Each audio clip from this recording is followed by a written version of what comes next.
The Voyager anomaly, a machine built to listen, an entity built to wait from the oldest, darkest reaches beyond our solar system, past where sunlight is nothing more than a memory.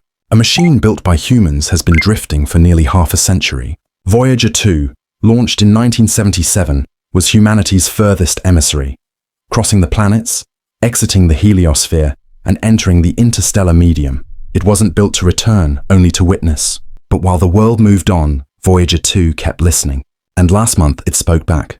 Not with a technical update or solar data, but with something no one expected. A transmission so structured, so deliberate, and so wrong that it left experts frozen. At first, the signal seemed like background static. But buried inside was a repeating burst, precise, rhythmic, and utterly unnatural. Scientists decoded it, thinking it was interference. What they found instead was terrifying. A pattern that was intelligent, complex, and absolutely not from Earth. When they traced the event back, they realized something was moving near Voyager 2. It wasn't drifting or orbiting, it was tracking. And in that moment, the old spacecraft became more than a machine. It became a mirror, reflecting a truth humanity has long denied. The pulse of the void. The 11.2-second clock and inverted resonance. Despite their age, Voyager 2's instruments are still remarkably sensitive, designed to pick up the most subtle changes in plasma waves and cosmic radiation. A recent batch of data pulled from the Deep Space Network, DSN, contained a low-frequency spike that repeated every 11.2 seconds. This isn't cosmic background noise. That's a clock. Engineers initially dismissed it as a simple software glitch, but when older telemetry logs were reviewed using AI-enhanced filtering tools, they discovered the same pulse had occurred weeks earlier and had been missed entirely. Now, the data painted a disturbing picture. The pulse was increasing in strength and was coming from outside the probe. Even more chilling, the pulse appeared to carry a spectral signature, a fingerprint of inverted hydrogen resonance, the most abundant element in the universe, but somehow twisted. Some called it a cosmic anomaly. Others believed it was intentional tampering. Either way, the silence of deep space had been broken, not by random noise, but by something that knew how to speak mathematically. This object, they determined, was not stationary. It was moving along a vector parallel to Voyager 2's trajectory, almost as if it were tailing the spacecraft. Echo Lantern, a probe that defies physics. This object completely defied Newtonian physics, accelerating and decelerating in short bursts without the gravitational influence of any nearby mass. When analysts tried to simulate its path, every model failed. The object wasn't coasting, it was correcting, adjusting its speed in response to Voyager's faint transmissions. Crucially, it wasn't broadcasting in our direction. It was reflecting the signal, bouncing a modified version of Voyager's data stream back into the void like a cosmic echo chamber. Theories exploded. Was it a forgotten rogue satellite, a relic of an alien civilization, or a cloaked surveillance system? Whatever it was, it had waited in silence for decades. Analysts gave the object a code name, Echo Lantern, because it seemed to behave like an entity mimicking light and shadow, communication and silence, turning our own technology into its beacon. Worse still, data leaked from the Jet Propulsion Laboratory, JPL, showed that the object was now on an intercept trajectory, not toward Voyager 2, but straight toward our solar system. Voyager's signal, it seemed, had become a breadcrumb trail, not for us to find something, but for something to find us. The question was no longer what is out there, but why now? The message within, glyphs, prime numbers, and a coordinated response. When linguists and signal theorists were brought in, things got even stranger.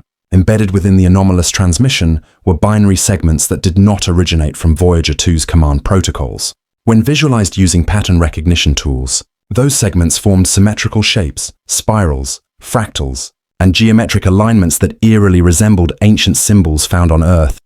From Sumerian cuneiform to Nazca glyphs, these were not just signals. They were glyphs encoded in waveforms. The structure was non-random, and a young physicist at Caltech ran the signal through a deep neural AI designed to simulate cryptographic responses. The AI began producing predictive responses, anticipating what might come next, suggesting the signal itself was recursive, a loop meant to provoke interaction. Simultaneously, Voyager 1, located billions of miles away, registered a magnetic fluctuation similar to Voyager 2's original pulse.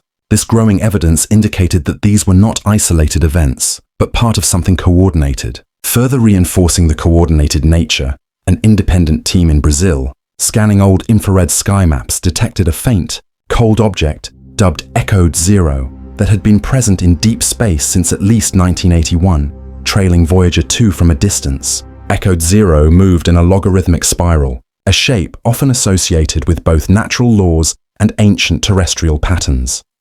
The digital assimilation, code rewritten, and the global blackout. Just when scientists thought they had more time, Voyager 2 went completely silent. This wasn't a hardware malfunction. DSN receivers across the globe all reported a perfect loss of signal at the exact same timestamp, 1437 UTC. This wasn't equipment error. Something had cut off the signal from the outside, surgically, deliberately. 5 minutes later, a powerful narrowband radio wave hit Earth from the same quadrant of space. Most chillingly, several command subroutines in Voyager 2's onboard computer had been rewritten. Lines of code that hadn't changed in 46 years had suddenly updated themselves with syntax that Voyager's processors were not designed to interpret. These new routines were internal, as if the craft had received a signal and obeyed, executing instructions outside its original programming. The new subroutines pointed to one specific function: long-range transmission broadcast, not toward Earth, but toward deep interstellar space. Voyager was no longer just listening, it was responding. The bending of reality, Kronos bloom, and the solar veil as.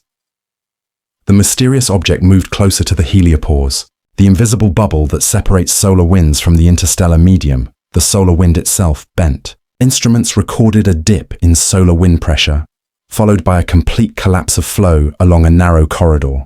The solar veil, which remained open for 3 hours. It was as if something had opened a door, not through space, but through the physics that govern it, demonstrating the first evidence of intentional manipulation of solar particles. This was immediately followed by the temporal echo, dubbed the Kronos bloom, where live data feeds repeated themselves in perfect unison for exactly 41 minutes, as if time itself had glitched near Voyager's location. This suggests whatever is interacting with the probe is not just intelligent, but may be capable of manipulating time fields, bending causality, or projecting information across dimensions. The final reach. Embedded in our digital infrastructure. After the Kronos bloom, Voyager 2 spoke again, but the data was encrypted. An impossible feat for a 1970s-era machine.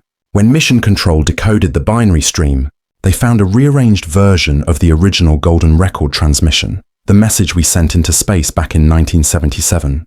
But the star charts were reversed, and the music was altered. It was as if the message had been repurposed not to say, "Here we are," but to say, "We're listening now." Finally, a signal entered Earth's atmosphere directly, narrowband, high frequency, and composed of subharmonics that matched the Voyager anomaly. The terrifying part, it didn't just pass through. It embedded itself into terrestrial systems, piggybacking onto oceanic sensors, weather satellites, and communication buoys across the Pacific. This transmission, originally detected billions of kilometers away, has now entered Earth's digital nervous system, acting like an embedded signal, slowly rewriting how machines talk to one another.